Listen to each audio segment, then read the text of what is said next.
নমস্কাৰ ছাৰ বাইদেউসকল। অষ্টম দৰমহা আয়োগত ৰাজ্যিক কৰ্মচাৰীসকলৰ দৰমহাৰ সংশোধন আৰু অষ্টম দৰমহা আয়োগত সদৌ অসম কৰ্মচাৰী পৰিষদৰ যিসমূহ দাবী আছে, এই দাবীসমূহ পূৰণৰ ওপৰত আজি সদৌ অসম কৰ্মচাৰী পৰিষদে এটি অত্যন্ত গুৰুত্বপূৰ্ণ খবৰ দিছে, যিটো খবৰ ৰাজ্যৰ প্ৰতিজন চৰকাৰী কৰ্মচাৰীয়ে জনাটো অত্যন্ত প্ৰয়োজন।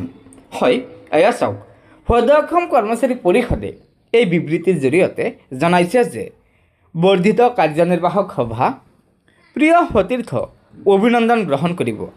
অসম চৰকাৰে শিক্ষক কৰ্মচাৰী সমাজৰ দৰমহা সংশোধনীৰ বাবে ইতিমধ্যে অষ্টম দৰমহা আয়োগ গঠন কৰিছে। অসম চৰকাৰৰ অৱসৰপ্ৰাপ্ত অতিৰিক্ত মুখ্য সচিব শ্ৰীযুত সুভাষ চন্দ্ৰ দাস দেৱৰ অধ্যক্ষতাত গঠিত দৰমহা আয়োগত আমাৰ শিক্ষক কৰ্মচাৰী সমাজৰ সংশোধিত দৰমহা সন্দৰ্ভত আৰু দৰমহা আয়োগক প্ৰদান কৰিবলগীয়া আমাৰ দাবীসমূহৰ ওপৰত আলোচনা কৰাৰ বাবে সদৌ অসম কৰ্মচাৰী পৰিষদৰ উদ্যোগত অহা 11 মাৰ্চ 2026 ইংৰাজী তাৰিখ বুধবাৰে ৰাতিপুৱা 10 বজাত শ্ৰীমন্ত শংকৰদেৱ কলাক্ষেত্ৰ সমাজৰ শ্ৰী শ্ৰী মাধৱদেৱ আন্তৰ্জাতিক প্ৰেক্ষাগৃহত পৰিষদৰ এখনি বৰ্ধিত কাৰ্যনিৰ্বাহক সভাৰ আহ্বান কৰা হৈছে।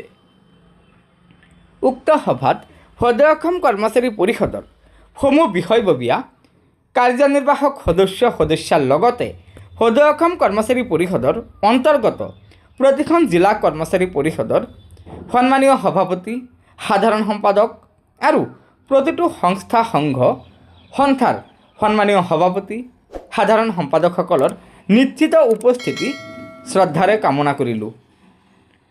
অভিনন্দন সহ দীপেন শৰ্মা সভাপতি, সম্পাদক প্ৰধান পংকজ বৰ্মন, সদৌ অসম কৰ্মচাৰী পৰিষদ।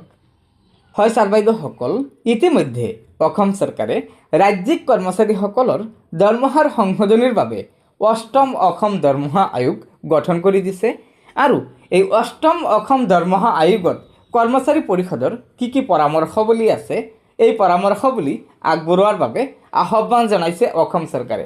সেয়েহে সদৌ অসম কৰ্মচাৰী পৰিষদে ৰাজ্যিক কৰ্মচাৰীসকলৰ দৰমহাৰ সংশোধনী আৰু অষ্টম দৰমহা আয়োগত কি দাবী আছে, এই দাবী সন্দৰ্ভত অহা 11 মাৰ্চ 2026 তাৰিখ বুধবাৰে ৰাতিপুৱা 10 বজাত এখন কাৰ্যনিৰ্বাহক সভা আহ্বান কৰিছে আৰু এই বৰ্ধিত কাৰ্যনিৰ্বাহক সভাতেই বিভিন্ন বিষয় আলোচনা কৰি চালিজাৰি চাই অষ্টম দৰমহা আয়োগত কৰ্মচাৰী সমাজৰ তৰফৰ পৰা পৰামৰ্শৱলী অসম চৰকাৰক আগবঢ়াব।